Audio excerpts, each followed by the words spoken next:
We welcome in a brand new season of high school baseball at Pringle Field on the campus of Riverdale High School in Fort Myers, Florida, as the Riverdale Raiders go head-to-head against the Cape Coral Seahawks in preseason action. Good evening, ladies and gentlemen, and thank you all for tuning into this evening's broadcast on the Riverdale Raiders Broadcast Network. This is Nick Rush giving you the call of the action.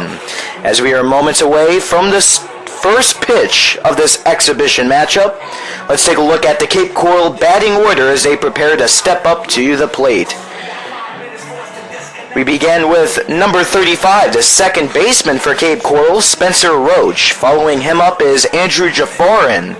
Number 3, the pitcher, Matt McDade, is the shortstop wearing number 16. Number 11, Trey Waltz, he is the center fielder.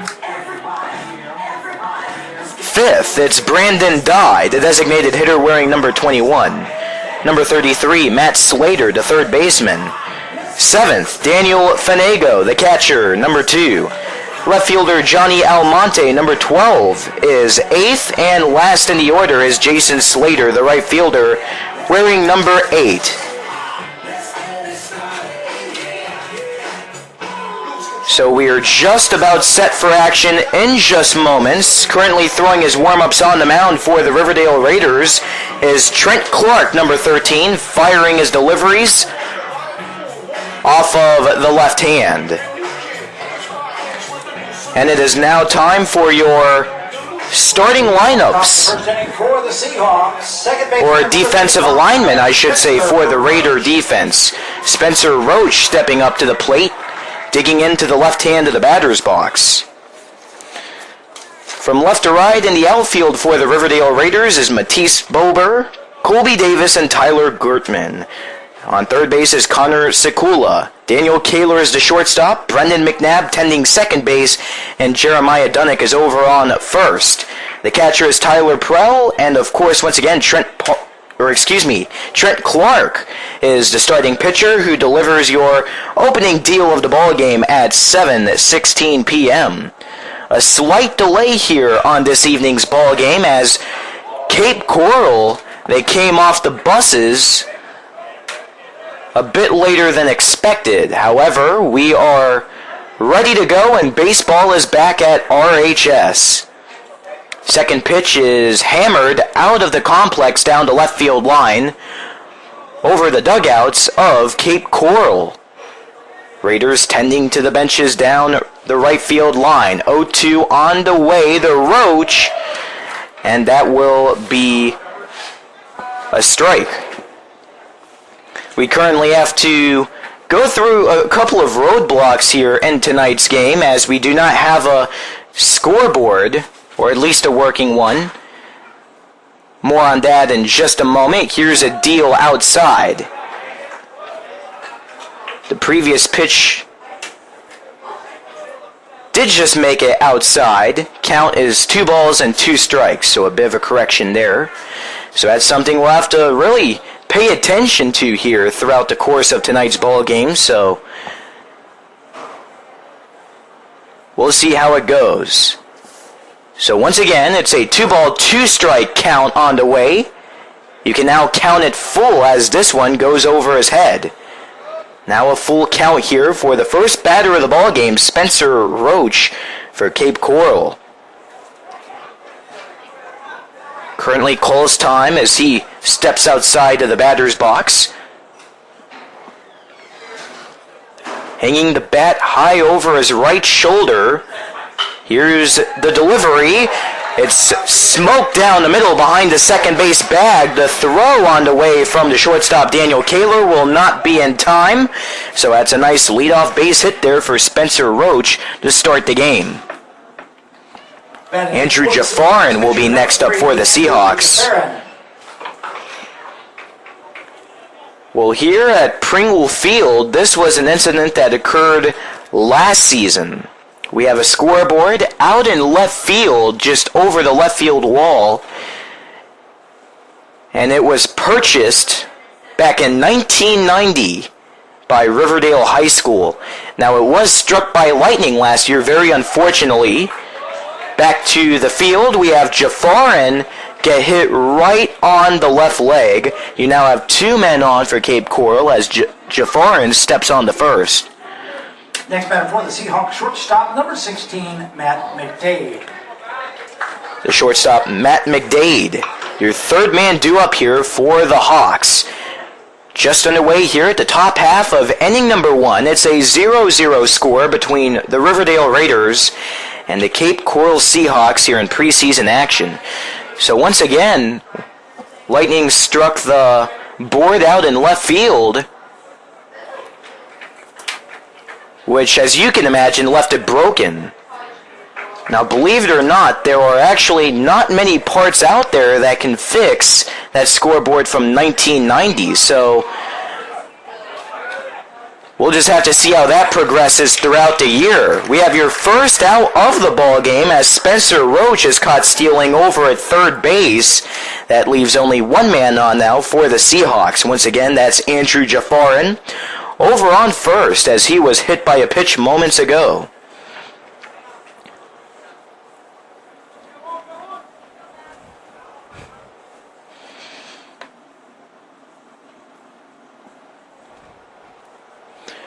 McDade, another right-hander in the box. Trent Clark looking very calm and collected up on the mound. And time will be called by McDade as he gets a moment to himself. 1 man on, 1 man out here at the top of inning number 1. Still no score once again. And for this being a preseason contest, we have a very nice crowd on hand. You can tell there are plenty of fans here at Riverdale High School that were really looking forward to getting baseball back here for the fall sports season. Hack and a miss here for Matt McDade. Down the left field line, you have a very nice turnout for Cape Coral as they are sitting in the visiting section, just off to the right side of the Cape Coral dugouts.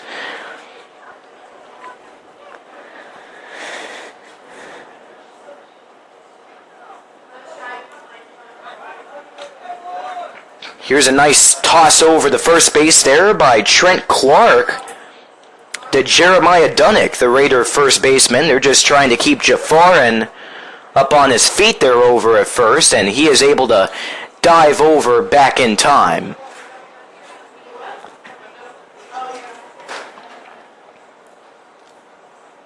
Another one on the way. That's smoked down the left field line.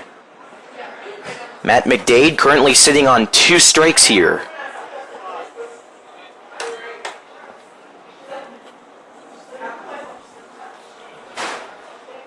Cape Coral Seahawks dressed in their white uniforms, and so are the Raiders, believe it or not.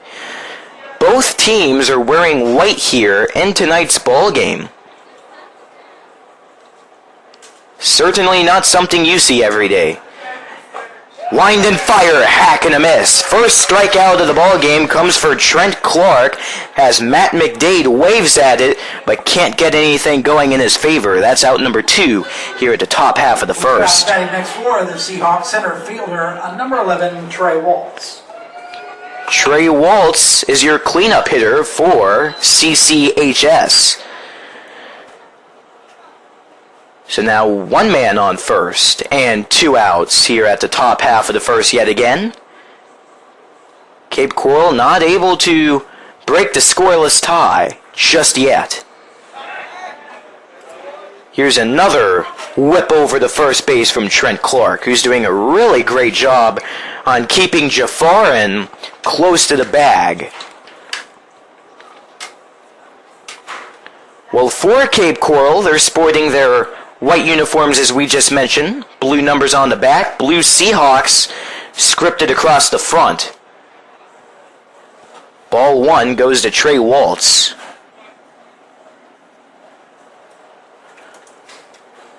Well, the numbers and the Seahawks written across the chest. They have that orange outline. White pants, dark blue stripes rolling down the sides.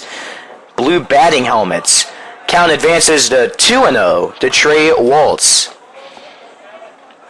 Raiders, they are sporting their whites, which they typically sport at home events. Garnet red script numbers on the front and back, red script Raiders across the chest, and white pants. Red stripe rolling down both sides. First strike comes in here to Waltz. Thank you all for tuning in here to this preseason action between Riverdale and Cape Coral. Varsity High School baseball has returned to Pringle Field. Trent Clark trying to tie up the count at 2 apiece, and he'll be able to do exactly that with a nice fastball smoked right down the center of the plate.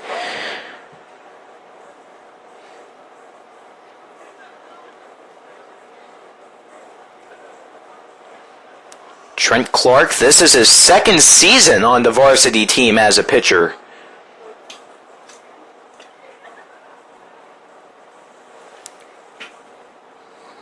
Waltz steps out, gets back into the box.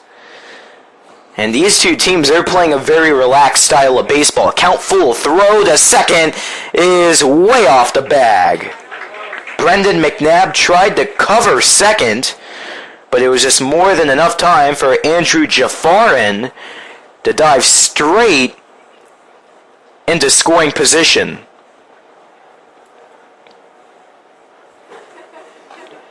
And it was that same player, Andrew Jaffarin, who Trent Clark was trying to keep over on first. So that really shows you that Clark, he was really sensing something with Jaffarin over at first. You never really can tell when a player is taking off, as this is drilled out to left center field. It bounces down at the warning track. One run comes home to score for Cape Coral. Business is booming for the Seahawks as Andrew Jaffarin comes through to score from second. That is an RBI double for Trey Waltz. And it's 1-0 Seahawks at the top of the first. Next batter for Cape Coral, designated hitter number 21, Brandon Dye. Trey Waltz had a very lengthy at-bat there, and it really paid off. He finally found a pitch that he wanted, and he just belted that all the way to the wall out in left center. Trying to track it down was the left fielder Matisse Bober, but it goes right over his glove off of his left hand. So yet again, Cape Coral draws first blood, 1-0 at the top of the first. Still 1 on for the Seahawks after that score and 2 outs.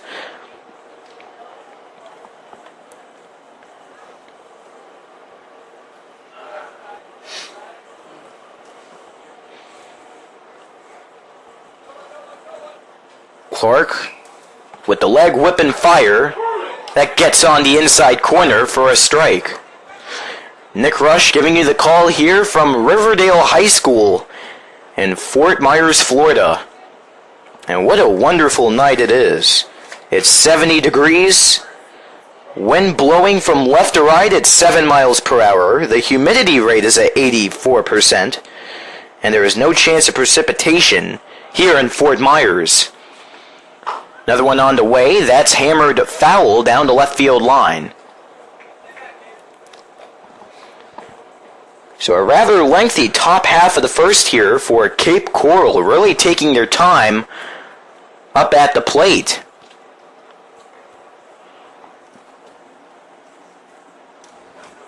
And for a very nice crowd on hand, they are rather quiet, I must say.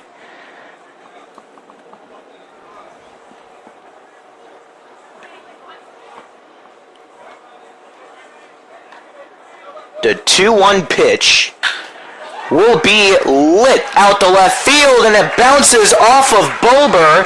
That's more than enough time for Trey Waltz to cruise across home plate. Back-to-back RBI doubles for Cape Coral. It's Brandon Dye with the RBI, and Waltz coming home to score. It's now a 2-run advantage for Cape Coral. Now batting for the Seahawks, third baseman number 33, Matt Slater. Matt Slater just hoping to keep the celebration rolling here in the early stages of this ball game. Cape Coral up now 2-0 at the top half of the first. And that ball just bounced right down off of Matisse Bober. Matt Slater starts off with the ball 1 at the plate.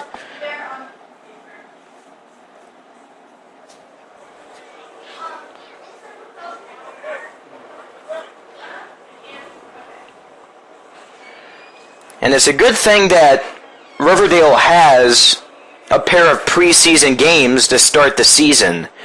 You have plenty of guys still trying to shake off the off-season rust. And they're able to do that through actual game simulations.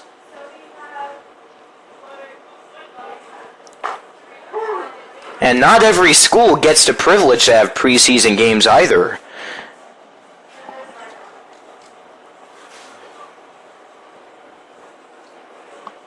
Count now 1-1 here to Matt Slater. Keep catching myself looking over the scoreboard. Make sure scoreboard right. Oh, stop it. This is spiked down the left field line. That's a dead ball. Count now 1-2 to Slater. Yeah, we were just saying up here in the press box, we're all looking out the left field, making sure the scoreboard is right, making sure it's up to date, but we have to remember, we don't have a working scoreboard.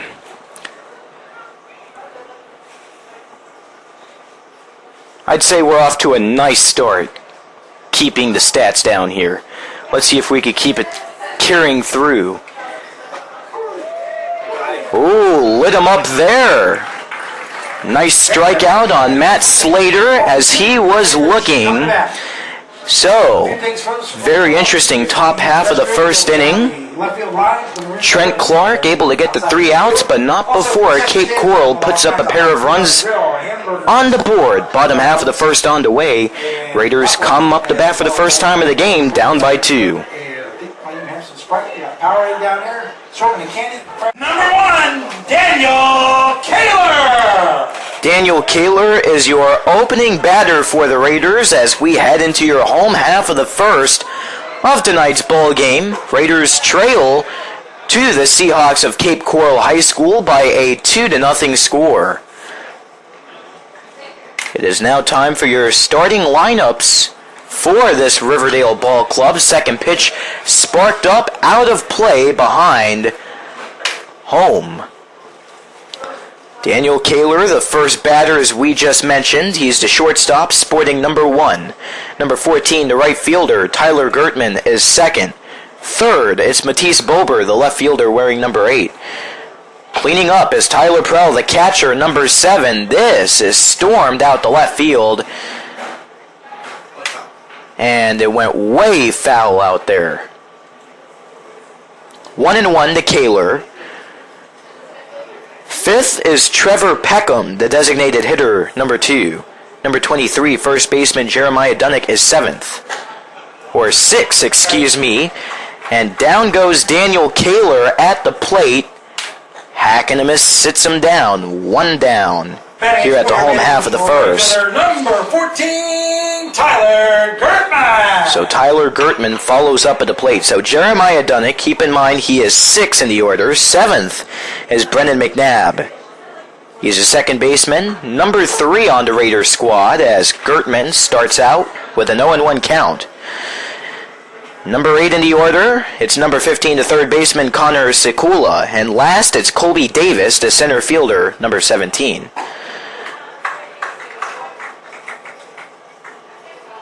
Gertman now 0-2, trying to make a wave there at the ball, but he couldn't make any connection.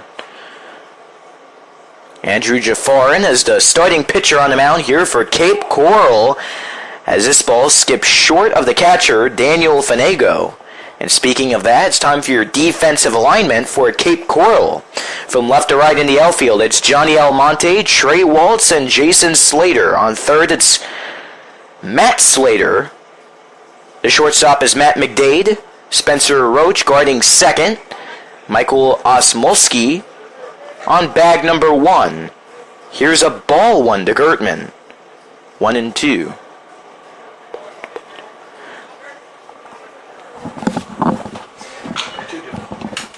Correction, that's 2-2. Still trying to get used to not looking over at the scoreboard. Hey, it's a little bit of a roadblock, but I think, hey, we'll get used to it, hopefully, as the game goes on. Scoreboard, we'll get to change it. Yeah, hopefully we can get that scoreboard changed soon. Well, anyways, as the scoreboard is updated, I guess you could say up here, 2-2 pitch, hack and a miss. Down goes Gertman. Back-to-back punch-outs for Jafarin. Left fielder, number 8, Matisse. Over. And yet again, Jafarin throwing the balls and strikes to Daniel Fanego. Jafarin is a righty up on the mound. Check swing there, and the officials call it a strike.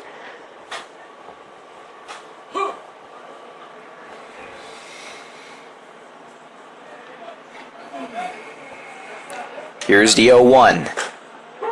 Gets right by him, strike 2. That came high up at the plate. Raiders currently facing 2 outs at the home half of the first. They are trailing 0-2 to Cape Coral. Oh, there's a strike 3. My goodness. Andrew Jafarin strikes out the side. That time Bober went down looking. Very impressive start here, and the first inning for Cape Coral. Inning number 2 coming up right after this. It's a 2-run ball game going in Cape Coral's favor.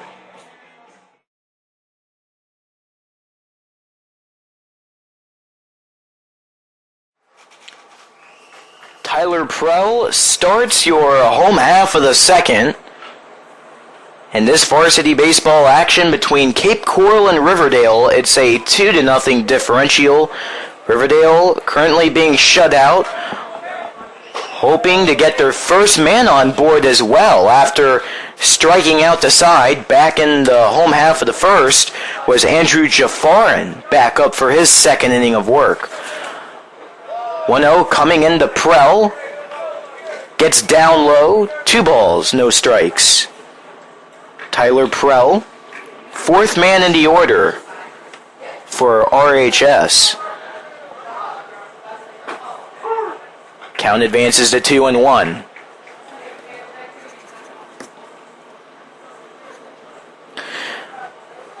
Well, here in the preseason, we actually have an annual tradition here at Riverdale High School. It's known as the Raider Preseason Classic, where we have 4 teams from around the district come out and they compete in preseason games. Each team gets 2. Here's a fly out to the first baseman, Michael Osmolsky, who gets right underneath it. There's out number 1. Batting next for your Raiders, designated hitter, number 2, Trevor Peckham. So Trevor Peckham will be the next man up, hoping to give the Raiders their first hit.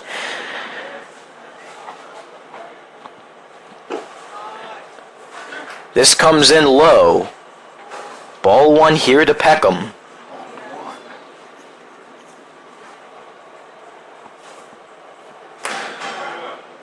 Well, this season, the 4 teams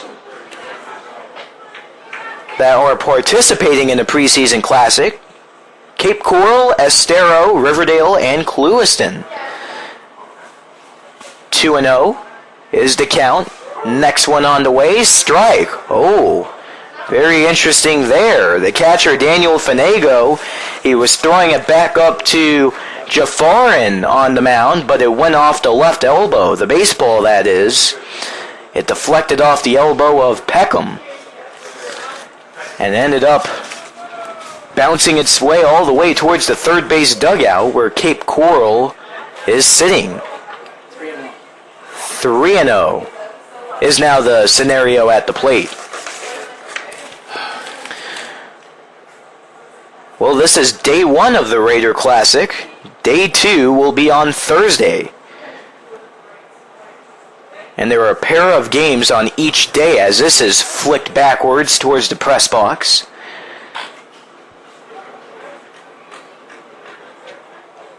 The previous game before this one that you are listening to was Clewiston and Estero. They began back at 4 p.m., and that was a blowout. Estero controlled it all the way to the point where they led 12-0 to get the preseason victory. Oh, down goes Peckham. Full count deal there, and he couldn't find the connection between the ball and the bat. Batting now for the Raiders, first baseman number 23, Jeremiah Dunnick. So Jeremiah Dunnick trying to get out of this 3-up, 3-down situation that the Raiders are on the verge of. Opening pitch, he sees a nice one, but he doesn't get any of it. That strikeout on Peckham, that was the 4th of the ball game thus far for pitcher Jafarin.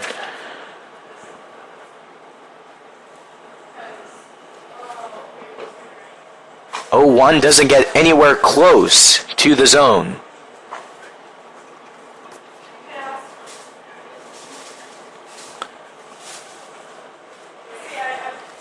Jeremiah Dunnick, a senior on this ball club.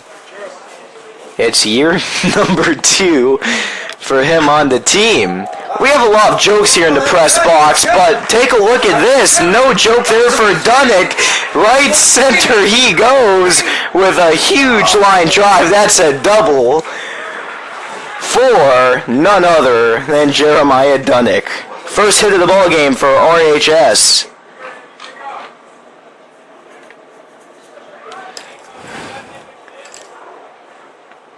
Now batting, second baseman, number 3, Brendan McNabb. So McNabb has a man in scoring territory here. And 2 down, home half of the second. Raiders still not on the board. And they are down by 2. Strike 1 rings through to McNabb. Well, another thing we were joking about here. We are filled with jokes tonight here. Jeremiah Dunnick, it reminded us here in the press box of the line, Jeremiah was a bullfrog, from the song Joy to the World by Three Dog Night. Yes, that's what it is. That's a classic song, and we made that connection, and it was a good one at that. Up here, we had a great laugh over it prior to the game. It's a great song, and that's why we got such a kick out of it. I don't have it on. That could be his walk-up music. I like that. Yeah. Hopefully we can get some walk-up music going of Dunnick coming to the plate. But hey, it's all for good jokes, you know. It's all fun and games, and oh my goodness. It's all fun and games. Here's a foul backwards towards the plate. Oh, man. Yep, we're filled with jokes here in the press box at Pringle Field. So Brendan McNabb still at the plate. He has 2 strikes at the moment. 1 on, 2 out. Bottom of the second. Raiders looking for their first runs of the ball game still, and Brendan just barely gets a piece of it. That's another dead ball.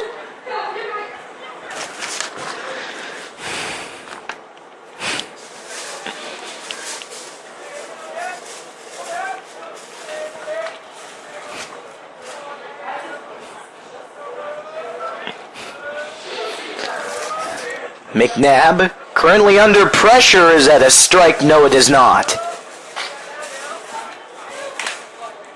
2 balls and 2 strikes is now the scenario for McNabb. I kid you not, I don't know what it is. I think we're trying to get into the swing of things here. With the scoreboard situation and both teams wearing white. I'll tell you, it's really messing with us up here, and Long is rolling in now. oh, nice line drive down the left field line. In all seriousness, that doesn't get anywhere near fair play. Count remains 2-2. Here we go. Let's get serious. Time to get serious. Brendan McNabb, he is a junior on the Raider Ball Club.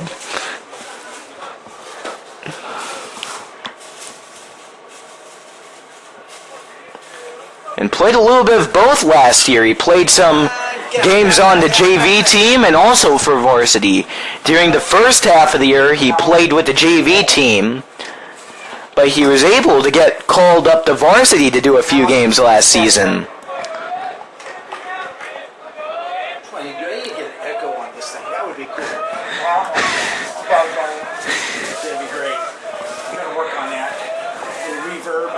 Okay, so back to action we go. That's a nice one. A floater out to right field.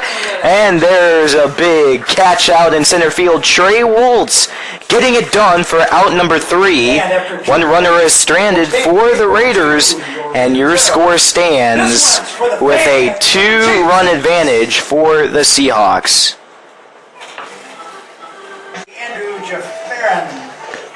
Andrew Jafarin gets back to battle in the batter's box. Your third inning has arrived here at Pringle Field as the Seahawks have led this entire ball game. They are up 2-0. Jafarin was hit by a pitch back in the first inning of play. And that was off the first pitch from Trent Clark. Here's a ball getting in close there to Jafarin. However, that one stays off of him. New pitcher on the mound here for the Raiders is Kyle Adorno. We've noticed a little bit of fog rolling in here at Riverdale, and it's getting very thick in the outfield. We're starting off with some fireworks here for Cape Coral. Andrew Jafarin lights one out to right field. Nice base hit there to start the action of the third.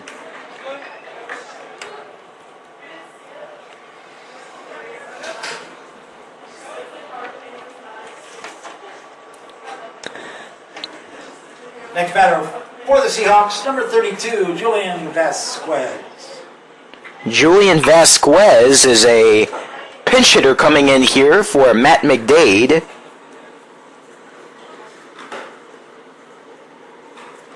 McDade, he was struck out swinging back in the first, and now Vasquez has a chance to get something going here.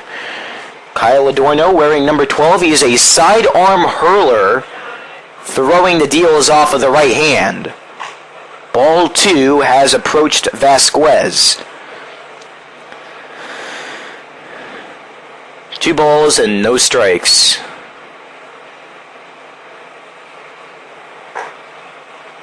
This comes up to almost his helmet there. That one came very close, but yet again, Vasquez, he doesn't even have to move. That doesn't come in contact. 3 balls and no strikes is your updated count.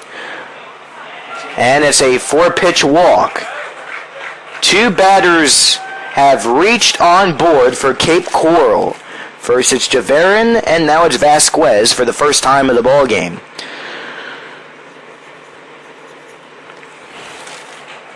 Fans, while we have a break in the action, so we have a break in the action as Adorno and Prell will come up to the mound, and the pitching coach for Riverdale is going to come out.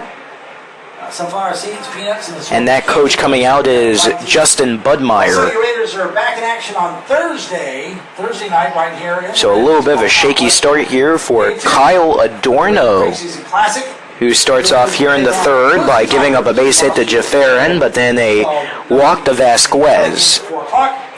First pitch goes out. Trent Clark was your opening pitcher on the mound for the Raiders.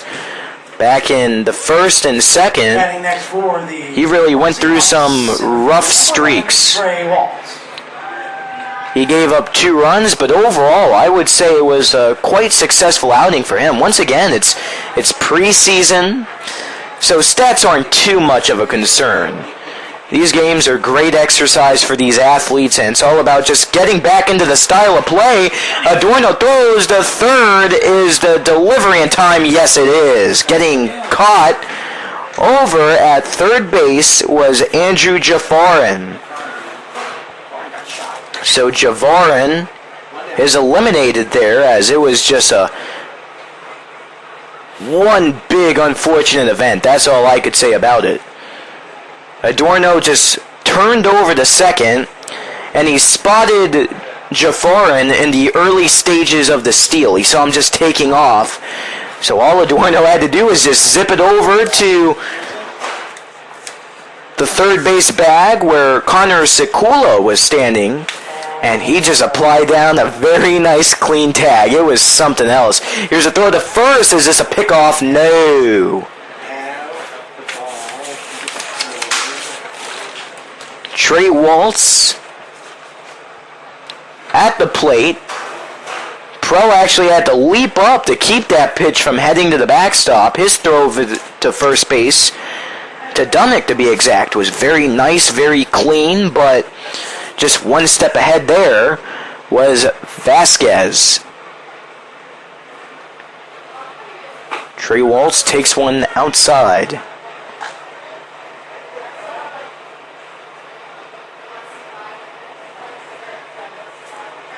Two balls, one strike here to Trey Waltz.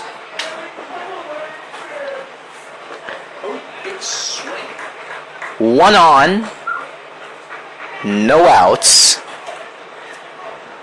Or one out, excuse me. I'm getting the stats tied up. Let me tell you something. It was a luxury having the scoreboard out there in left field. You don't realize how special one is until it actually breaks down. Here's a throw to second coming from third. Connor Sikula scooped up a grounder. This is a fielder's choice coming from third to second. And one out comes out of it. Okay, so let's get back into the swing of things here. Next batter for the Seahawks, designated hitter number 21, Brandon Dye.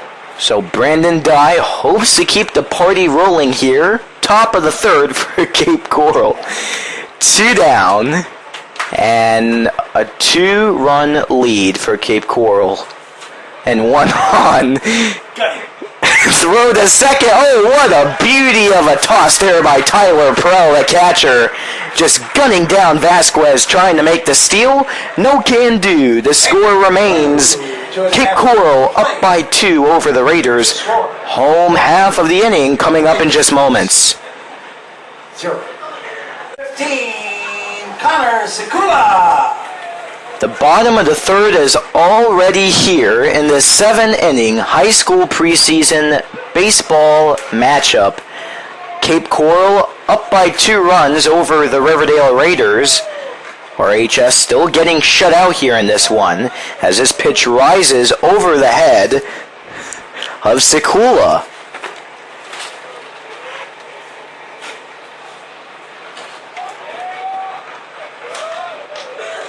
This one comes right to the backstop as the catcher Daniel Finego cannot stop that one. Yes, I am fine, thank you.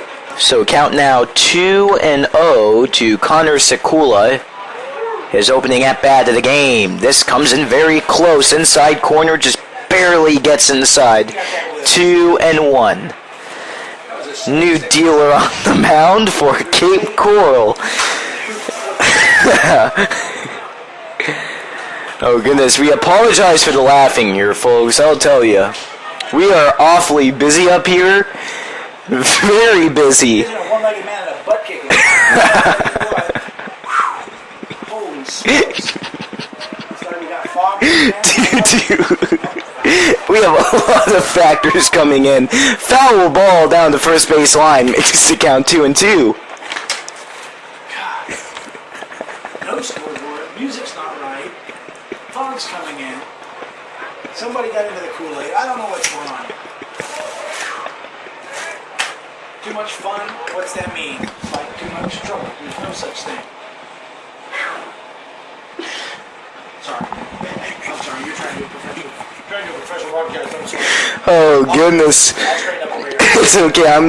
I'm just trying to keep the straight face over here. Well, Connor Sikula goes down off the 2-2 deal, tries to swing, but no can do. Down he goes. Fielder number 17, Colby Davis. Colby Davis, the 9th batter in the order for Riverdale, is up on the way. Oh, boy.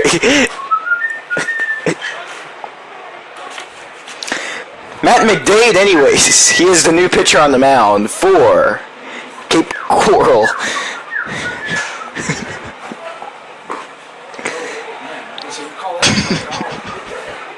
He delivers in the ball one here to Davis. Matt McDade wearing number 16. He was previously the shortstop here in this contest.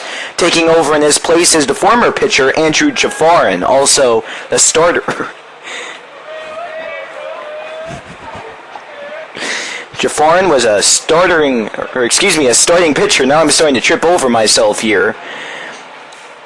He was really on fire, I will tell you that. He started the first inning by striking out the side.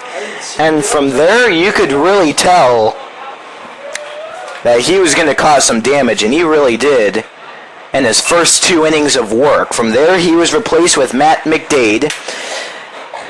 2-2 is your updated count to Colby Davis at the plate. 1 down, no men on, home half of the third.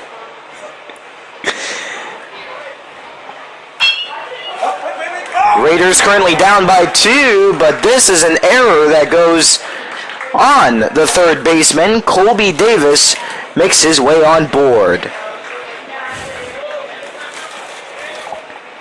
Next batter for your Raiders, shortstop, number 1, Daniel Taylor. So that brings up Daniel Kaler with Colby Davis over on first.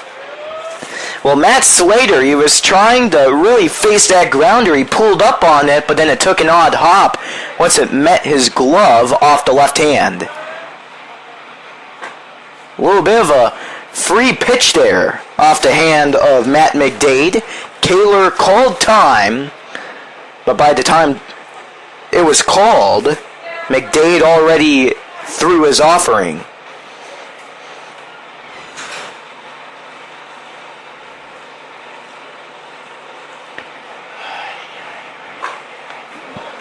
Kaler very close to home plate on his stance as this gets way outside. Kaler's strength, without a doubt, has to be his speed. Once he gets on first base, you better watch out. You know what they say, speed kills. Perfect definition for him. Oh, nice speed there as Colby Davis is safe on a steal over the second base. 1 ball, 1 strike count here to Daniel Kaler. Bottom of the third.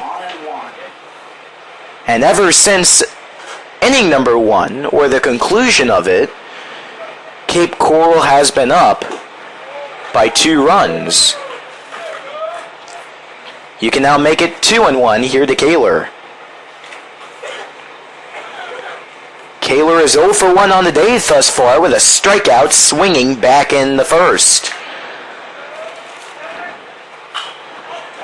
That hit the thin end of the bat, but very luckily for Kaler, that will not stay on the playing field. 2 balls, 2 strikes.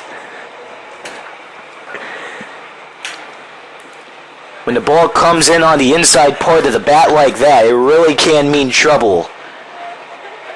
A lot of ground balls on the infield come from it. Even a few fly balls. This comes in over the head of Kaler as he has to duck for safety. Full count now. Nick Rush giving you the call here on the Riverdale Raiders broadcast network. Thank you all for tuning in on what has been a very busy preseason contest.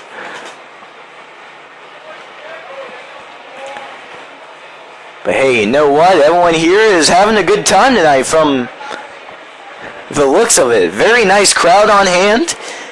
And you could bet the players, they are just having a good time out there. They're not as noisy, however, as they used to be, those Riverdale Raiders. Oh, that's a nice looper out the center field.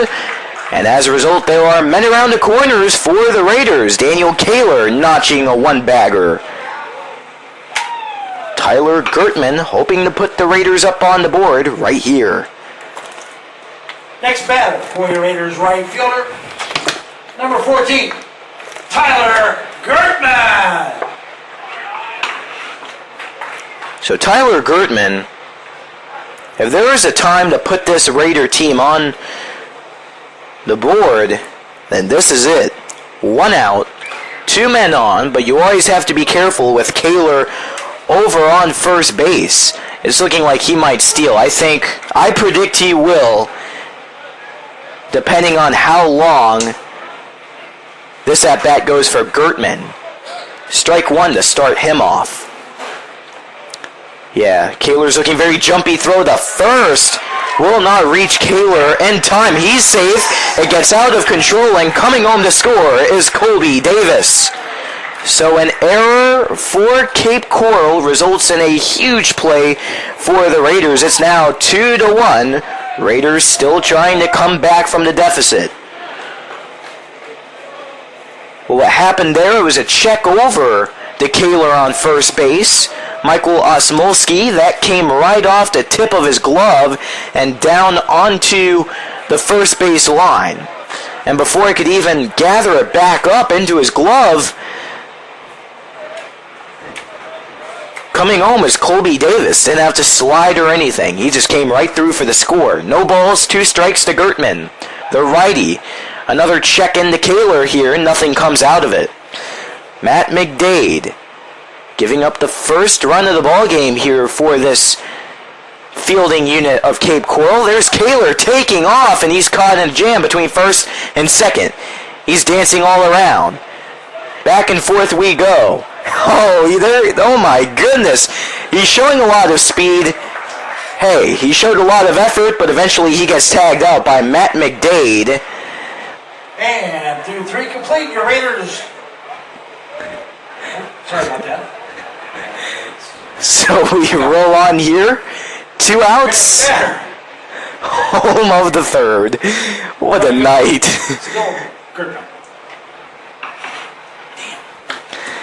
So Gertman begins by fouling one back towards the press box window, which, very fortunately for us, is guarded with the protective netting back behind home.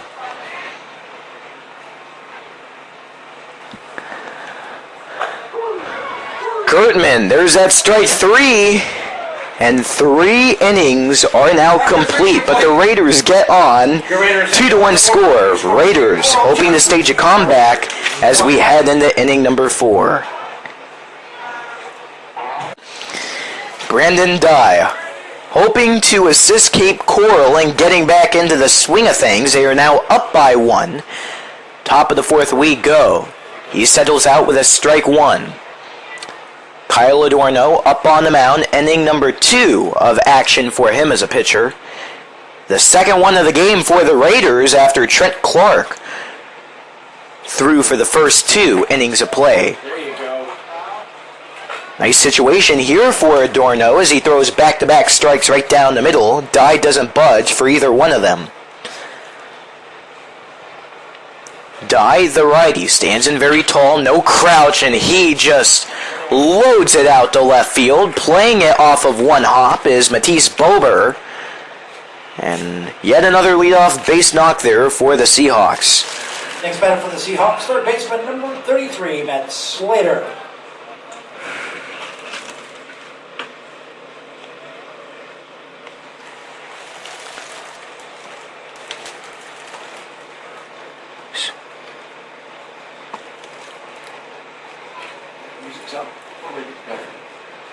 Matt Slater coming up for his first at-bat appearance in 3 innings now. Big swing, but a big miss comes through there. Matt Slater 0 for 1 with a strikeout looking back in inning number 1. This will be chipped out of play down the right field line.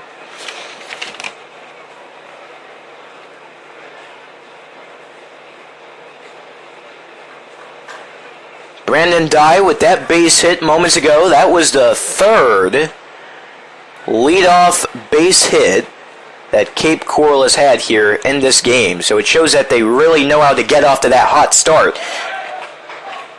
Hack and a miss. Throw over the first, as going down on strikes is Matt Slater. Second strikeout of the ball game for him. Next batter for Cape Coral, catcher number 2, Daniel Fanego. Daniel Fanego following up next. 1 on, 1 out for the Raiders. Top half of inning number 4. Raiders are able to get a run in the last half inning. However, they are still down by a single run.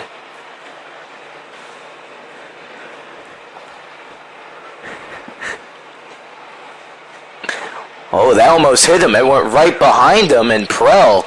You have to really give credit to Tyler Prell. He's able to get the glove off of his left hand, and he's able to put it right behind the back of Fanego to keep it from hanging to the backstop. And that is what an experienced catcher does. He just tracks it right down on its way to home plate. Here's a little bit of a looper to second. McNabb gets a perfect read on it. And now 2 down. 4-3 put out there on Fanego.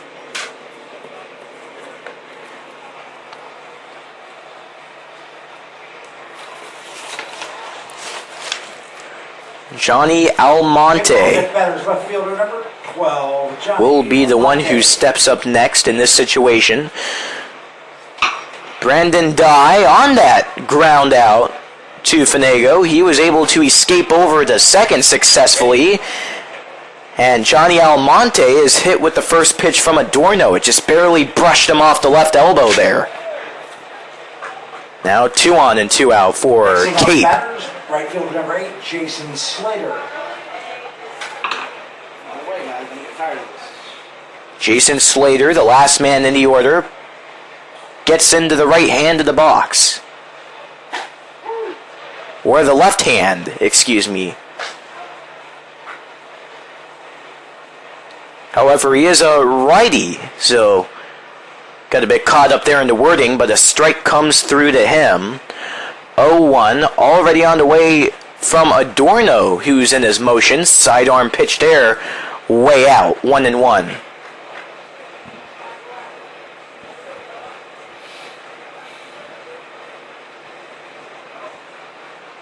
It's very important to remember the difference between Matt Slater, the third baseman for Cape Coral, and Jason Slater, the right fielder. Jason is able to tap it to second. McNabb once again gets a good read on it, and yet another 4-3 comes down there on Jason Slater. It remains a 2-1 score. Cape Coral has held the lead for the entire game thus far. That may change in moments in the home half of the 4th. Bober! Matisse Bober steps in as a lefty, and what has been a very smooth flowing game thus far here, just over an hour into the contest. And we are at the home half of the 4th, 2-1. Raiders looking for their first lead of the ball game. Strike 1 comes to Bober. And strike 2 comes in with one smack down right field. A bouncer that went right to the Raider dugout, crowded by players standing. Always have to look out for that. 3 pitches is all it takes. Swing and a miss. And Bober is retired.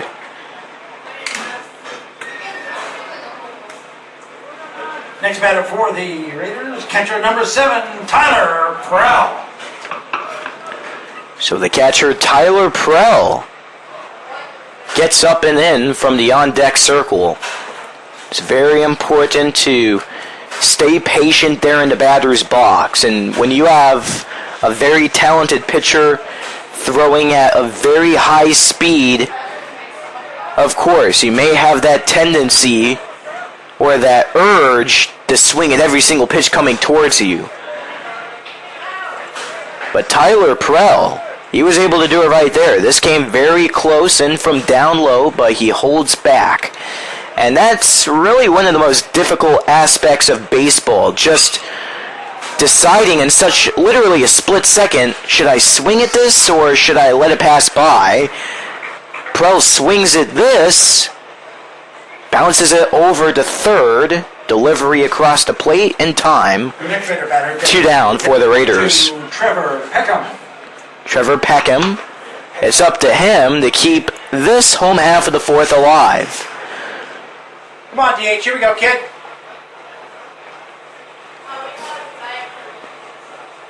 Nick Rush giving you the call here on the Riverdale Raiders broadcast network for some preseason high school baseball. We appreciate you all once again for listening. This comes in just low, ball. And Cape Coral, when it comes to their fielding unit, they just work so well out there. They work very quickly on each and every Raider batter. Count tied up at 1 apiece.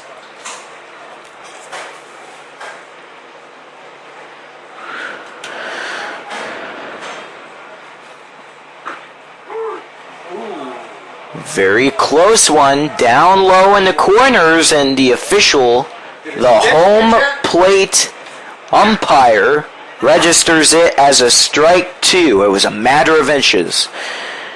And yet again, that's going to happen in the game of baseball. That umpire also has to make a very quick decision on what the call is, and Peckham goes down looking. It's yet another 3 up, 3 down for Cape Coral. Their defense is on fire. Your score remains 2-1. Cape Coral, inning number 5, here we come. Spencer Roach steps up and into the batter's box as we are now over your halfway mark into this ball game. It's the top of the 5th. Raiders down to Cape Coral, 1-2. 1, 2, 3 batters coming up here to lead things off. Top of the order for Cape Coral. Spencer Roach takes one low and away. He's 1 for 2. In the first inning, he had a base knock. In the second, it was a fly out to center field. Very fast-paced start here for Roach in the batter's box. He begins with 3 balls and no strikes. Prell quickly races up to talk to the new pitcher on the mound for Riverdale, number 17, Colby Davis, the third dealer on the mound for Riverdale here in this ball game. And when it's a preseason contest, you're going to see many pitching changes. And this is a walk coming on the way for Spencer Roach. It only takes 4 deals.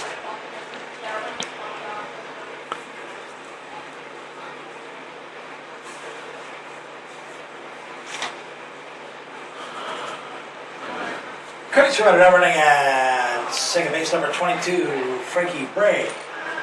Batting next for the Seahawks, number 3, Andrew Jefferon. So Frankie Bray will be the courtesy runner over at base number 1 for Spencer Roach. Actually, pinch runner. Or a pinch runner, rather. Pinch runner.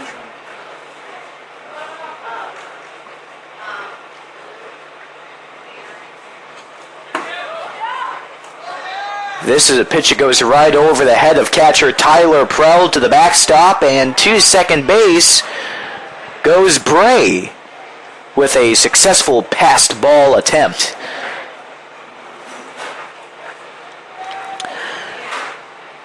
And this Raider defense, they need to get on high alert. They need to stay careful whenever Cape Coral gets a player in that scoring territory. If you have a runner over on second base, that is considered scoring territory. All it takes is one swing of the bat to easily drive in that runner.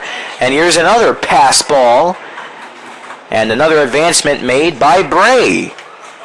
He starts at first, coming in for Spencer Roach. One pass ball brings him to second, and yet another one drives him to third.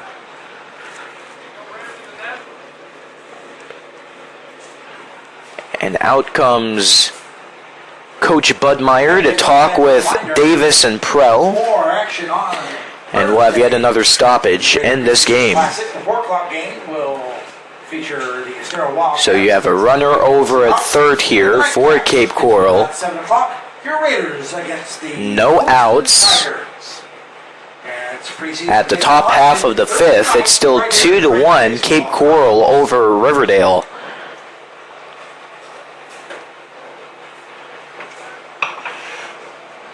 And Budmeyer, he just came out there just to really check up and calm down Colby Davis.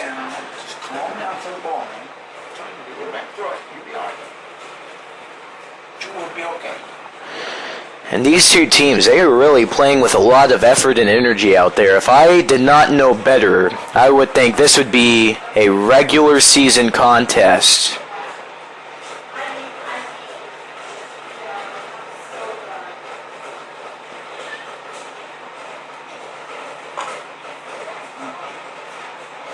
This pitch high and dry, coming into Andrew Jaffarin. 3 balls, no strikes.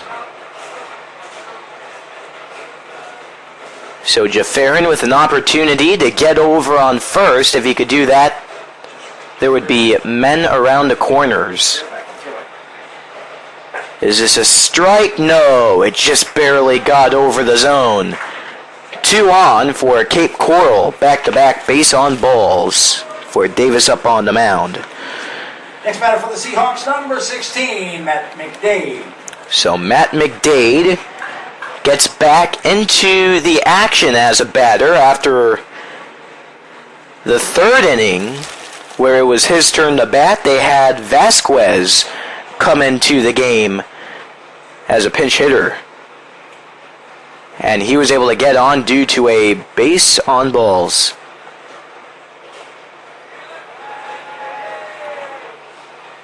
Julian Vasquez, ever since that appearance, he has not been seen in the game since.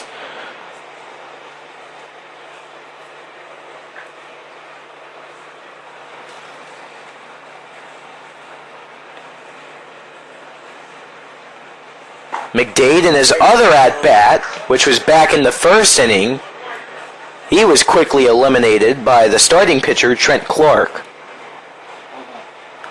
0-1 here as Matt McDade begins.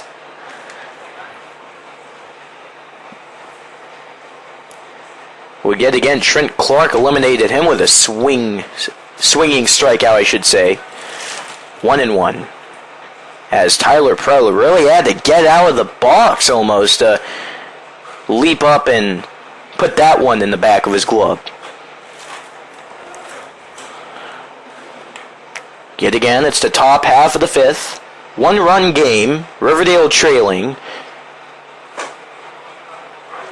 This comes close to Matt McDade, but it stays inside of the zone, 2-1.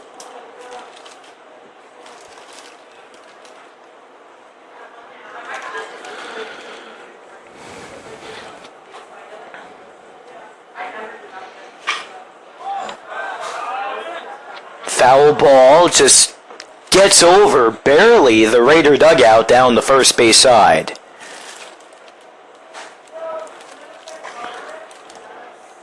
You hear a couple shouts of "look out" in the crowd.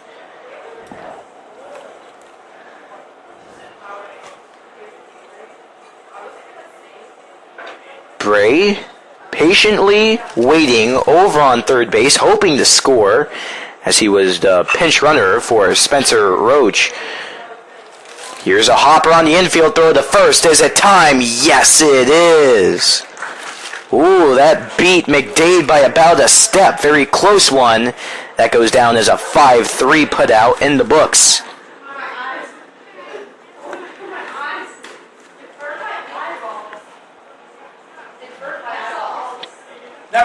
Trey Waltz. Number 11, Trey Waltz. Hoping to put some more points on the board here for Cape Coral. Let's talk a little bit about these two teams and how they did last season. Riverdale, they ended last year with an overall record of 12-13.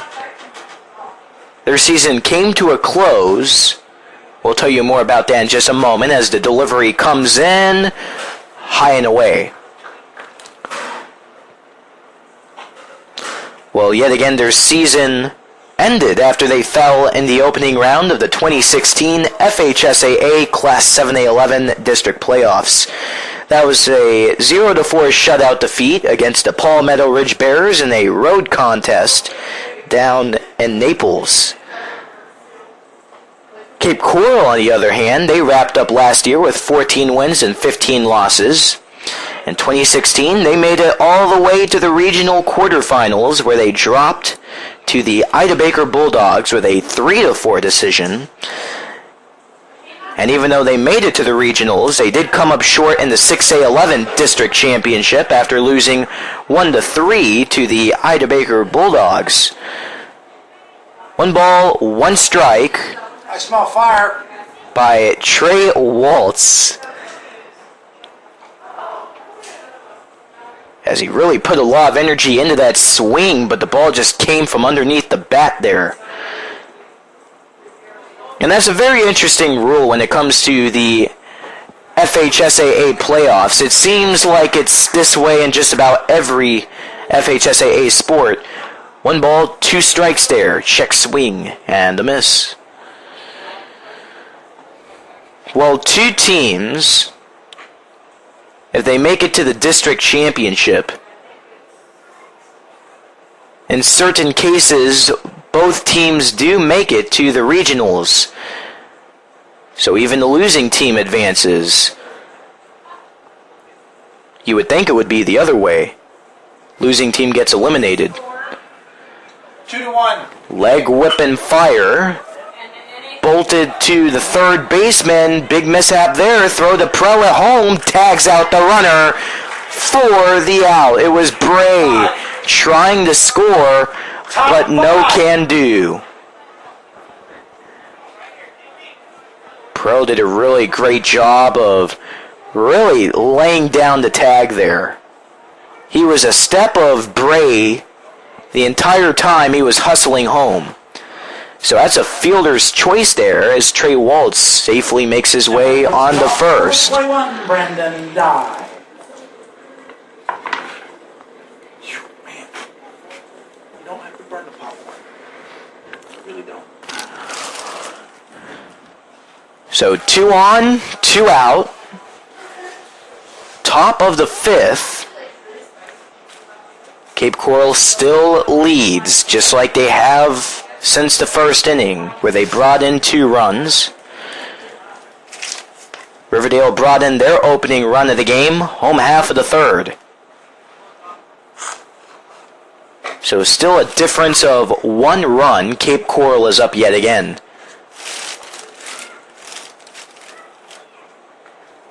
And Colby Davis and this Raider defense, they're trying to hold it down, keep it a 1-run deficit, and head into the bottom of the 1st. Let's see if they could close it down. Brandon Dye, once again with no crouch, just stands straight and very tall. 2-0.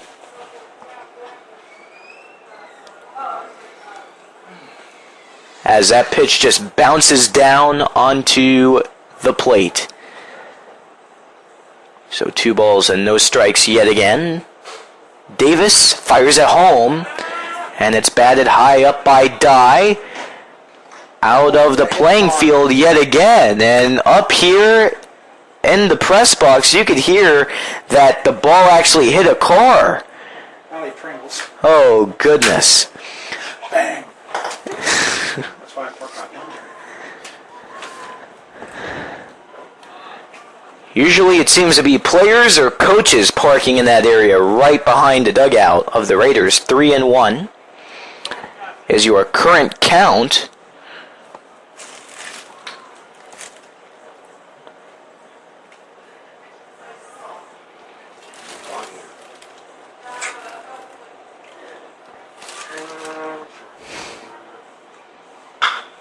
Oh, that is rocked out to left field. Is it caught? No, it's not.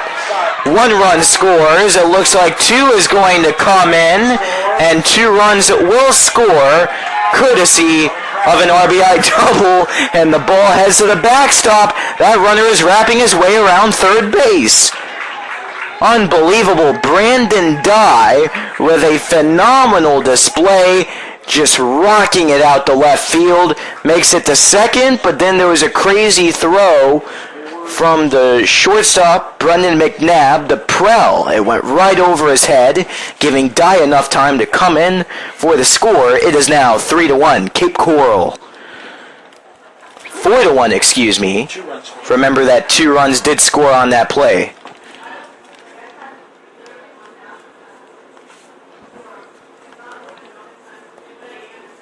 Next batter for the Cape, number 33, Matt Slater. Matt Slater has a great opportunity to extend the damage here with that runner, Brandon Dye, over on third, staying very close to the bag as an opening strike is delivered here to Slater, Matt Slater. Remember that there are 2 Slaters on this Cape Coral team, Matt and Jason. And once again, this is Matt stepping up tall. Just barely stretches inside by a thread, 0-2.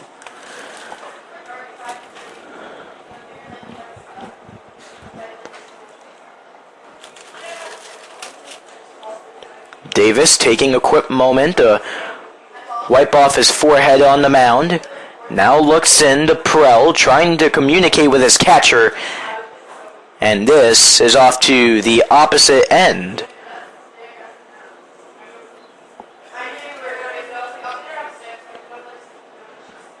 Matt Slater in the left hand of the box. That went right into the right hand. But either way, that doesn't matter. Strike 3 finally gets in. Matt Slater goes down looking. And they lead 4-1. And what a crazy top half of the 5th. The Cape Coral Seahawks are able to put up 2 runs. It's a 4-1 lead as the Raiders hope to get something going. Dunnick. 4-1, Cape Coral leads over Riverdale, home half of the 5th, as Jeremiah Dunnick quickly steps up, rips at the first pitch, and buries it through the center field. Nice base hit there for Jeremiah Dunnick. He's now 2 for 2 on today. Very nice start for him, as he had a double back in inning number 2. So Brendan McNabb looking to build off of that right here.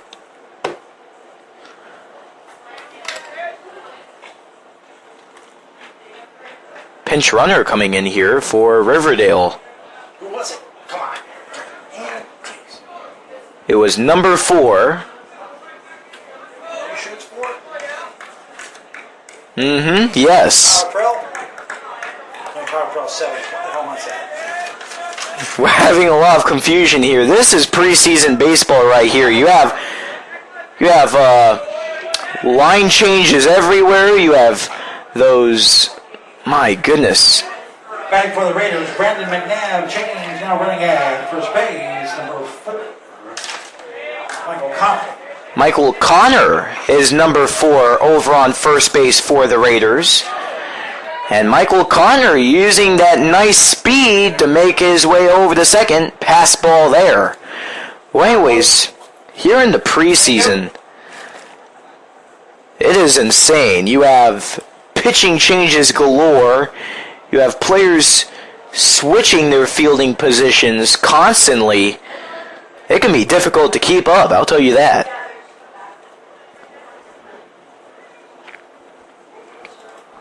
Two balls and no strikes at the moment to Brendan McNabb.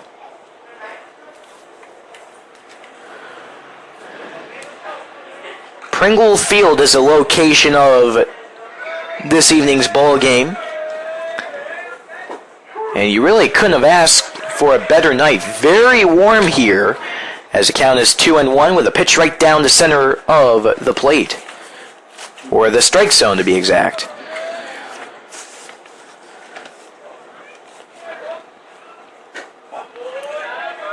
This gets down towards his feet there. That's ball 3 to McNabb.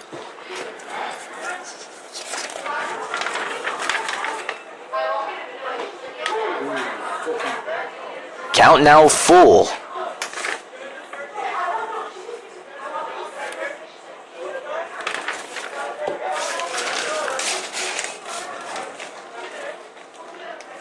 Very foggy towards the outfield, just like it has been throughout the course of the night, I would say.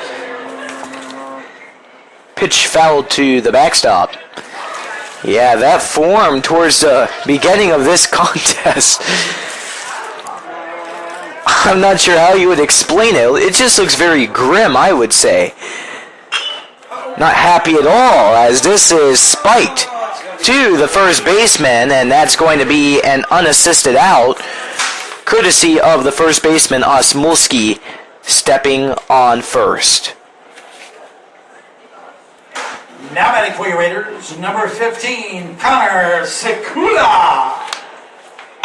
Now off of that bouncer, we did see Michael Connor stretch over to third. So you have Michael Connor on third. Now you have Connor Sekula at the plate. So the Connor's hoping to get the job done, and Sekula does it as he takes a fastball right off the left leg. Talk about taking one for a team. He just stood right in there on that one. Men around the corners for RHS. Still a 3-run deficit for the Raiders.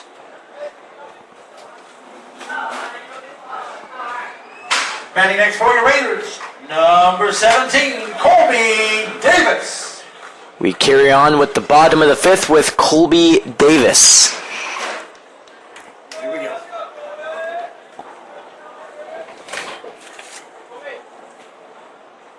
Colby Davis. He was able to come across the plate to score the lone run for Riverdale thus far tonight. Ball 1 as he gets right in there. He got on base courtesy of an E5 back at the bottom of the third, and then just made his way all around the base pads eventually to score. Here's a foul off of a chip shot down first. 1-1 is your count. It was a bunt that he was trying to lay down there. If he could have kept it fair, it was perfect. Nobody was moving in on it. And it wasn't a bad decision either, of course. You have that runner, Michael Connor, over on third, representing run number 2 if he could cash in. And only 1 out here at the bottom of the fifth. If that was fair, that definitely could have made a 3-2 score. Cape Coral would still be in the lead. 4-2, however. Excuse me.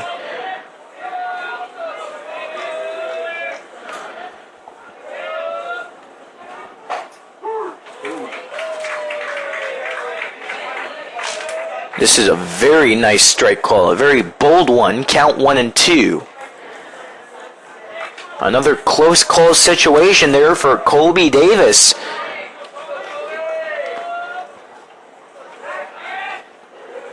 Spencer Roach, number 35. New pitcher on the mound for Cape Coral here in this inning.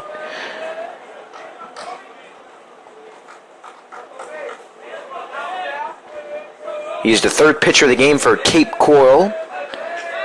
First it was Andrew Jaffarin, the starting pitcher for Cape. Then it was number 16, Matt McDade, and now it's Roach. Roach with a nice wind-up. This gets buried in the dirt. 2 runners in scoring position, as a runner is able to steal second there for the Raiders. 2 balls, 2 strikes now the count. It was Connor Sekula making his way into scoring territory. Count now full as this just barely escapes him. I'll tell you something. Colby Davis, more about him in a minute. He goes down, swing and a miss. Out number 2 here at the bottom of the 5th. Next batter for your 4-1. Raiders are down. Daniel Kaler. Daniel Kaler. If there's a man that can really put the Raiders back into this, he's one of them. This thing, son. Ball 1 comes by him. Well, throughout the game, we have seen these Raider players and even Seahawk players just stand there right when you have these pitches coming so close to them. And as a non-baseball player, you think, man, how do they do that? Count 1-1. With a pitch that just gets right down the middle. It's a fastball. Kaler tried to take a whack at it, but no can do. This bounces down third. The catcher, Fanego, tried to retrieve it, and he does so in time before any runners move. 1 on third, 1 on second for the Raiders. 2-1 count to Daniel Kaler. His nickname is DK. His friends and fellow Raider baseball players like to call him. You can now make it a 3-ball, 1-strike count. Right now it seems as if Roach is mainly throwing down low. If he's trying to reach the strike zone, he's just trying to get that lower portion of it. There's another one getting down towards the feet of Kaler, and he will take the walk to first. A free ride due to 4 pitches outside. Bases loaded for the Raiders.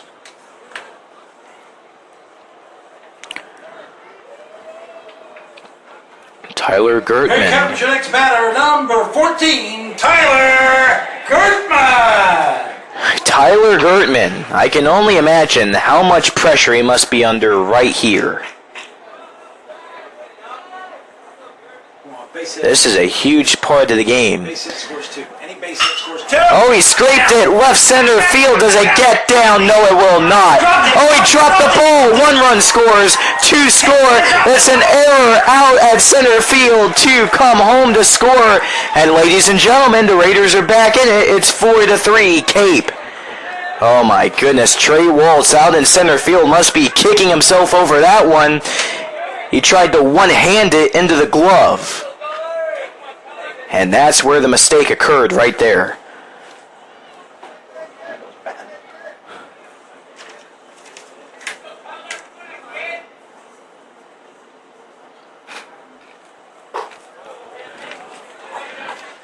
Now batting for your Raiders, pinch hitter number 6, Dylan Cutler. Dylan Cutler comes into the game here for the Raiders. In exchange for Matisse Bober. He struck out twice in the game, so Pringle has decided to bring out Cutler. Finds an enticing first pitch, which he misses. So he begins 0-1. Pop-up. This comes towards the dugout of Cape Coral down left, and that will not stay onto the field, so Cutler, he really got saved there. No doubt about it.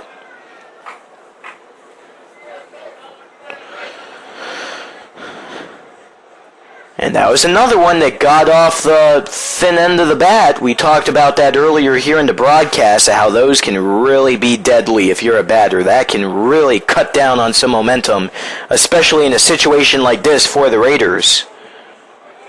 Bottom of the 5th, Raiders now down by 1 yet again. Runner on the way to second, and another rundown is on the way. Runner coming home. Throw is in time. The umpire is waiting. He's out. Oh my goodness, Daniel Kaler. He is mad. He just got tagged out. He throws off the helmet in disgust. And that's controversial, no doubt about it. You saw the trick play that Riverdale was trying to do there as they had 2 runners in motion. And it took the home plate umpire a few moments to decide whether Kaler was safe or not. He was asking him to show me the ball. He would have tied. He kept telling him, show me the ball. And That's right. Yeah, the catcher, he had the ball hidden, and the umpire, he was trying to say, showed the ball. So he did exactly that. Umpire called it an out. Raiders could have had it tied there, but they're still down by 1. Into the 6th we go after this break. You are listening to the Riverdale Raiders Broadcast Network. Number 39, Damian Naylor is the new batter up here for Cape Coral. It's his debut of the night. Into the 6th inning we go as Nelson Smith up on the mound. The new pitcher for RHS throws a strike to start things off, followed up by yet another one. Nelson Smith, wearing number 39, he is throwing the curveballs right off the draw, dealing off of the right hand. For number 39, Damian Naylor. Oh, 3 pitches is all it takes. Naylor got a bit too comfortable there. Swing and a miss. Batting next for the Seahawks, number 50, Travis Thomas. Travis Thomas. He's another player making his first at-bat of the game.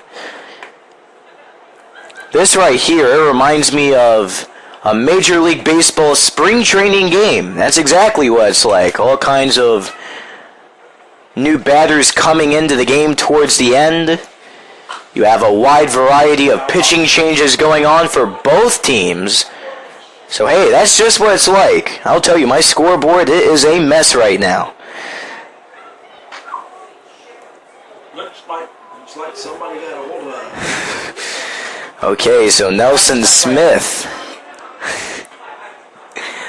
looks in the Prell, gives it straight to him, and that's struck.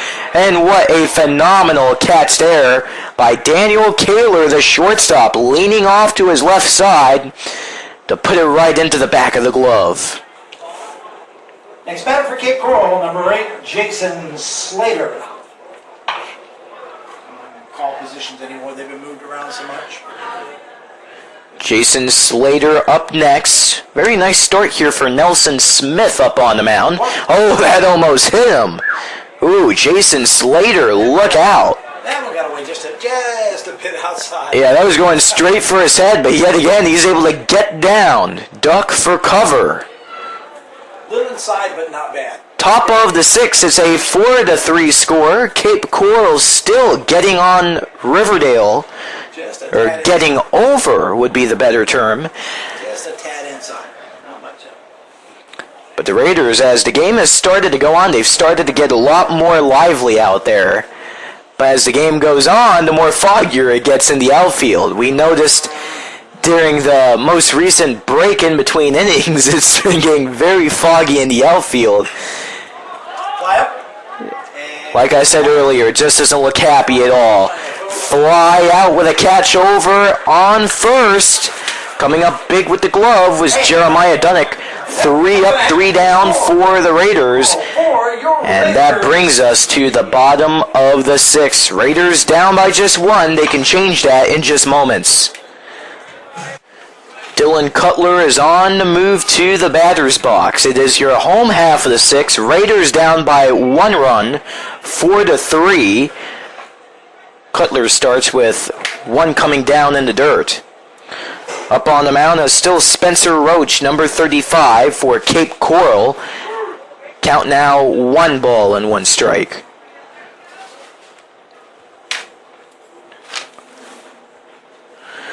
Well, ladies and excuse me there. Well, time to start talking about the next games here for both teams as we head towards the end of today's game, or this evening's game, I should say. Hack and a miss. For Riverdale, their next game will be Thursday, February 16th versus Clewiston at 7 p.m. Once again, that's a part of the Raider preseason classic right here at Pringle Field, so be sure to join us for that. Pop-up by Cutler. This is close to the dugout, but it doesn't stay alive. So foul ball there for Cutler.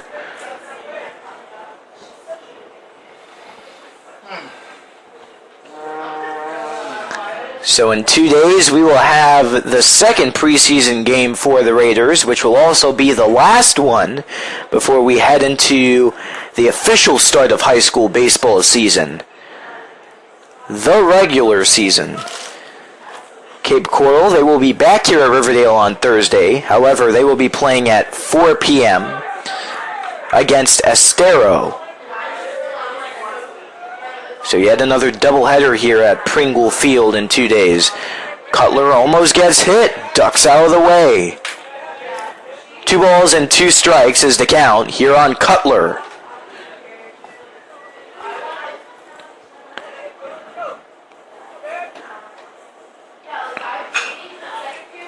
He sparks this up in the air, shallow right field. Doesn't stay up for too long. It's a fly out to right field as Jason Slater is able to close in on it. Down goes Cutler for out number 1 here at the bottom of the 6th. Next batter for your Raiders, number 7, Tyler Prell. So here comes the catcher Tyler Prell coming up yet again.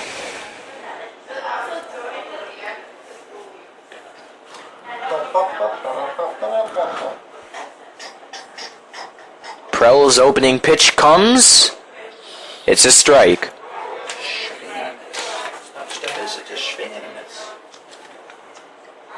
Appears like you have some warm-up action going on in the bullpen here for the Raiders down the right field line. Can't tell, can't get him in focus. Yeah, I'm trying to see exactly who it is. I can't tell from the view.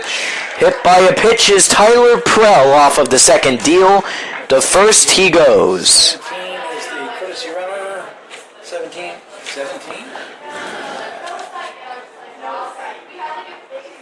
Right? 17. Uh-oh. 17 is Colby Davis. So it appears that he is over on first as the pinch runner, perhaps. We're trying to get a better look at it from the press box. Shipped backwards as Mason Bober is up. Now, number 21, Mason Bober, now running at first base. 17, Colby Davis. So Davis is over on first as we get that confirmed, and Mason Bober is up for at bat number 1 on the night. Not to be confused with his brother Matisse Bober. He smacked him in the back of the head pretty good with that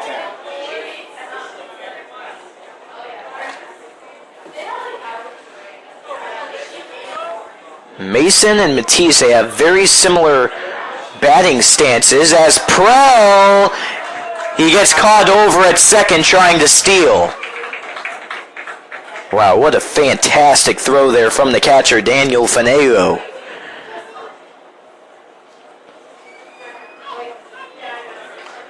And Prell knows that. He's a catcher himself on this Raider club, so he knows about how sneaky catchers can be. Count 1 ball and 1 strike to Mason Bober.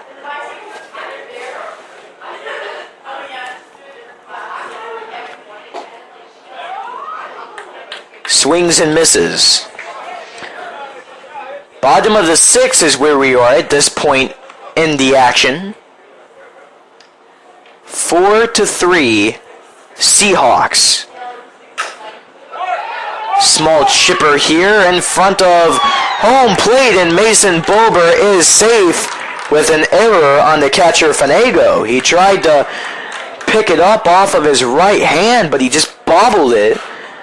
And no mistake there for Mason Bober, who gets straight to first base. Your next Raider batter, number 23, Jeremiah Dunnick. So Jeremiah Dunnick hoping to get a rally started here late in the game for the Raiders. Throw to first. Not in time.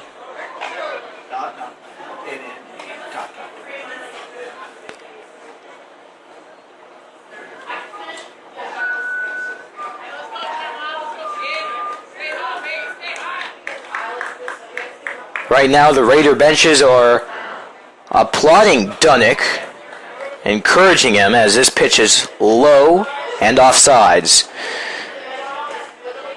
So if my scoring is correct, we have no outs here at the bottom of the 6. 2 outs. Ooh. Hey. Yep. Throw out over at second and a fly out. Excuse me on that, but hey, I said it once, I'll say it again. I missed the scoreboard. Hey, it did wonders. It had a good run here at Pringle Field ever since 1990. 26 years. Isn't that something? Here's the deal on the way. Meanwhile, low into the dirt. Wow. Really? The average life of a scoreboard is 10 years, something... Out like this, where it's susceptible to lightning and all that, yes, 10 years. Wow. Yep, that's, most of the new ones have a 10-year warranty, and after that... That's something else. That one went 26 years. So did that one got put in the same time the scoreboard on the JV softball field did. It's still running, barely. Oh, wow, so... The JV softball field here at Riverdale. Meanwhile, Jeremiah Dunnett gets over the first base off of a base on balls. 2 on, 2 out for the Raiders. At the bottom of the 6, they trail 4-3. Your next Raider batter, number 3, Brendan McNabb. So we have 2 softball fields here at Riverdale. 1 for the varsity team, 1 for the JV squad. And the JV field also has a 1990 scoreboard, we are learning, up here in the press box, and that is still running.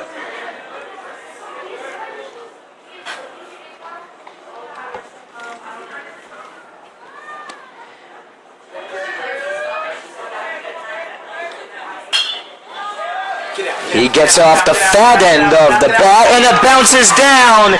Runner around third is safe at home. Tie game. Runners around third and second, and they will hold up.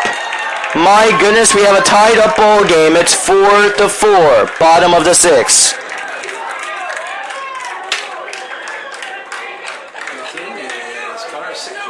Connor Sekula is up next. So they have a go-ahead runner 90 feet away. So Sekula wants to get the job done, and from here out, it's do or die with 2 outs.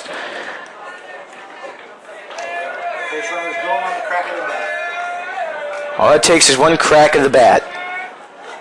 And did it hit him? Yes, it did. Sure enough, he did get hit last inning as well. Number 20. Who the hell's number 20? Christian Boyles. So Christian Boyles is yet another a pinch hitter. Meanwhile, there's going to be a meeting on the mound here for Cape Coral. It could be a potential pitching change. But what we will do is we will take a quick break here on the Riverdale Raiders Broadcast Network, and we'll have more baseball in just moments. It is a tied game, 4-4, bottom of the 6. 2 runners in scoring position for the Raiders as Christian Boyles comes up in just moments. And we'll be back right after this. Boyles gets back up to the plate. At bat number 1 for him on the day, or once again tonight. Base hit, scores a run here. It's 4-4, bottom of the 6, 2 outs, and bases are loaded here for the Raiders. Just in case. And you can hear the Raider benches begin to get noisy here as this pitch spikes down onto the dirt.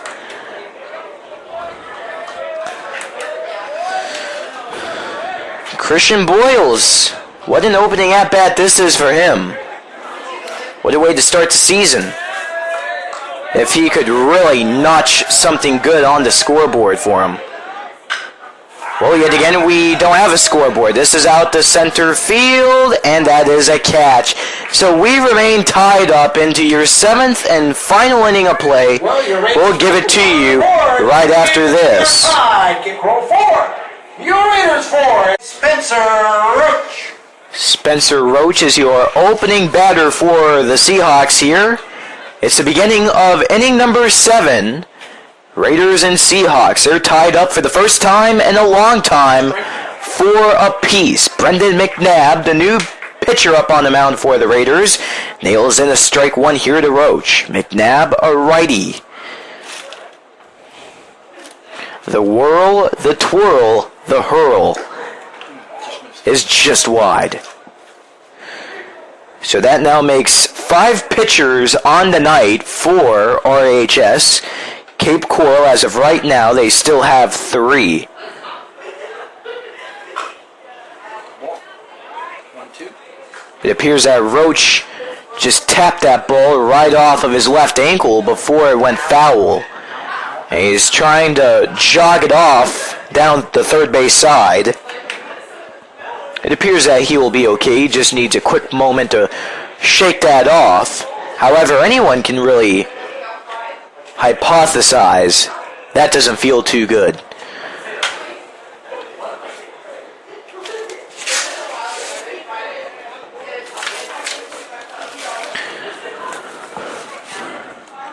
Meanwhile, you still have Roach trying to walk it off. He does appear to be okay, thankfully, and he is standing outside the batter's box at the moment. He's ready to get back into the left side. Well, when it comes to baseball fans, it's an exciting time of the year. We're in the middle of February. This pitch is a strike 3. Roach goes down looking. Out number 1. Next batter for the Seahawks, number 3, Andrew Jefferin. Andrew Jefferin moves up to the plate with 1 out and no men on. Well, you have the beginning of all types of baseball, all kinds of levels. Little League just starting up here in Southwest Florida this past weekend. First pitch, strike 1 here to Jefferin. High school baseball right here. It's the preseason opener. You are listening to it right now on the Riverdale Raiders broadcast network. Nick Rush yet again giving you the call, saying thanks for tuning in throughout the course of this action. 2 down. It was a 3-4 put out there with McNabb finishing the play by stepping on first. You have college baseball just starting up this upcoming weekend.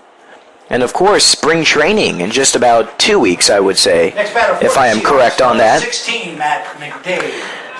So 2 up, 2 down here for the Raiders, hoping to make it a 3 up, 3 down to head into the home half of the 7th. But here's Matt McDade hoping to challenge that. He begins 0-1. Here in Fort Myers, this city is the spring training home to both the Minnesota Twins and the Boston Red Sox. Twins play their games at Hammond Stadium.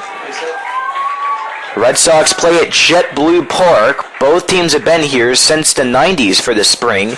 And McDade lines one out to left field. That's a base knock to keep the top of the 7th alive. Number 11, Trey Waltz. Trey Waltz now will hope to bring McDade around the base pads. And ever since the Twins have been here in Fort Myers, they have played in the same spring training ballpark, Hammond Stadium. It's also the home to the Fort Myers Miracle, the single-A advanced affiliate of the Twins, ball 1.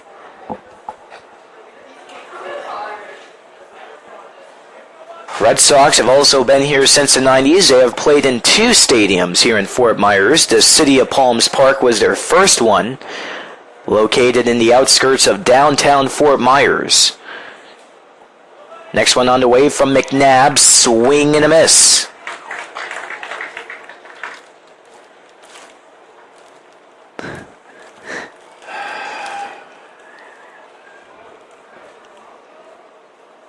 One and one is your count.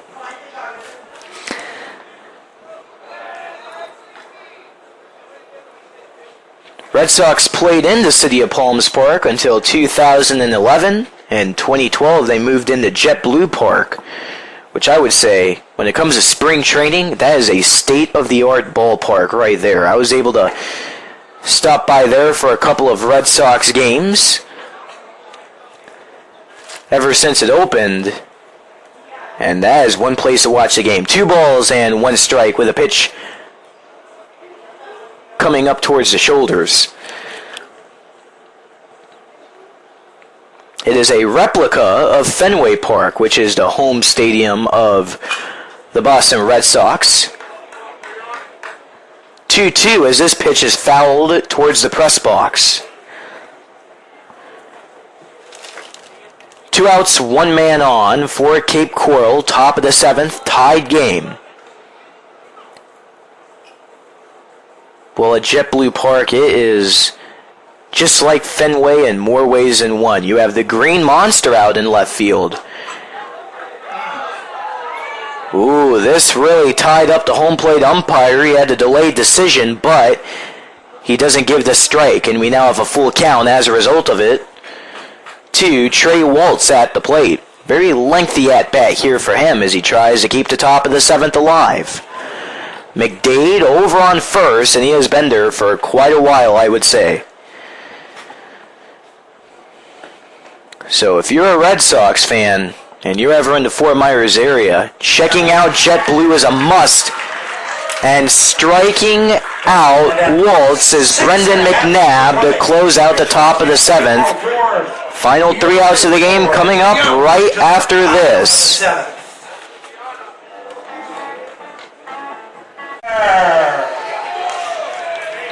Kaler begins the bottom of the 7th inning at the plate. 4-4 between the Raiders and the Seahawks. Kaler signals for a bunt, holds back. That's ball 1. Lucas Card, number 34, is the new hurler on the mound for Cape Coral. 4th pitcher on the evening for Cape Coral. Another signaled bunt. Kaler holds back that time around. It says strike, 1-1. Now fans, keep in mind, with this being a preseason ball game, this game will not go to extra innings, even if it does remain tied. Very enticing curveball there, but the count goes to 2-1 as Kaler does not respond to it. So from here on out, it can be either a Raider win if they're able to walk it off, or a tie. That's a nasty curve. Another curveball thrown in there. That time it meets the zone, 2-2.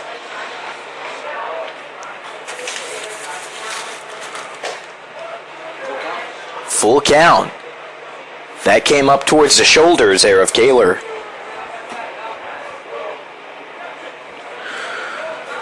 What a game, though. This matchup has really shown that the Raiders know how to make a comeback.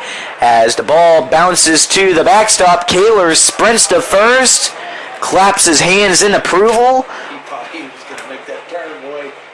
Yeah, he made a nice sharp turn over the first, but decided to hold back. Either way, great start for the Raiders here. Bottom of the 7th. Down to your final 3 outs of the game, whether we remain tied or not.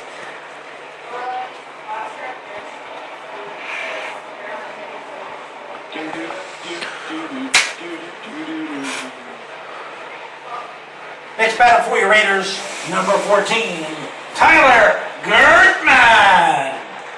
So, Tyler Girdman, I should say, is up. Daniel Kaler on first. And once again, you have to keep an eye on Kaler because he is notorious for stealing out there. Nasty pitch there. 1-0. And that was just outside by the thread. At one point, Raiders were down 4-1. They overcome a 3-point deficit to tie it up, and Daniel Kaler steals second base. And I am convinced when he's over on first base, he knows how to just get over to second. He will try it every single time. With Kaler on the mound, or with Kaler on the base pads, you can manufacture a winning run. And now a bunt is being signaled here by Gertman. This may be a trick. Oh, it's a real bunt. Nice bunt. Nice. Throw to first in time.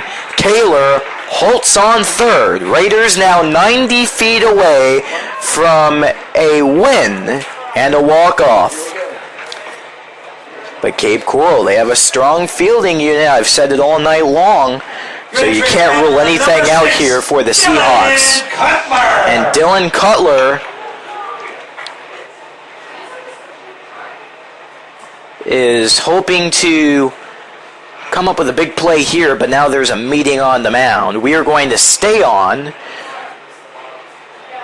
We're not so sure whether this is going to be a change in a pitcher or not. As of the looks of it, it appears that it is just going to remain Lucas Carr on the mound. Right now, the manager, Mike Gorton, for Cape Coral, he just wants to go out there and get those players calmed down. You know, it's interesting. We are playing Jeopardy over the public address system here at Riverdale. Annual tradition. We play it every single year here in the press box. I just noticed some of the Raider players in the dugout dancing to it. They always have a great sense of humor. You have to love it. They're a very lively bunch. So 1 down, 1 on third. It could potentially be the winning run for the Raiders. Enfield playing in. That goes to the pitcher, Kaler. He is caught, staying over at third. It's a 1-3 put out on Dylan Cutler, and Kaler stays in his place at third. If he took off, I think he could have made it, but it was just too risky. Now we're 1 out from the finish of this game. And it comes down to Tyler Prell. Number 7, Tyler Prell. Come on, Tyler, let's go. So, once again, it's preseason. This game can end in a tie or a win, and it all comes down to Tyler Prell. It's a balk. Well, players are on the Raider benches. They're accusing the pitcher Carr of a balk, but it doesn't look like it. It is! That's your ball game. The Raiders win with a walk-off balk on Lucas Carr. It's a Raider win. 5-4 to start the preseason. That is something else, ladies and gentlemen. Wow. Well, that's a very interesting way to end the game. A walk-off balk once again on Lucas Carr. Not something you see every day, but that's going to do it for tonight's game. And what a night it has been. Raiders engage in a 3-run comeback to win the game here at the home half of the 7th. It all came down to Tyler Prell, but he didn't really have to do much of anything there. Good night, everybody. As the Raiders go 1-0 on the preseason. We will have your next preseason game on Thursday. It will also be your last one until the beginning of the regular season. Once again for Riverdale, that's here at Pringle Field this Thursday, February 16th versus Clewiston, 7 p.m. first pitch start time. Cape Coral, they will be here at Pringle Field as well on Thursday. Neutral site contest at 4 p.m. against Estero. Well, folks, what a wild night it has been. If you would like to come out to Thursday night's preseason action, tickets are $5 a piece, or you can tune in right here to the Riverdale Raiders Broadcast Network. This has been Nick Rush giving you the play-by-play, saying thank you for tuning in. What a wild night it's been. Have a great rest of your Tuesday evening. We'll see you on Thursday. You're at Pringle Field on the campus of Riverdale High School in Fort Myers, Florida.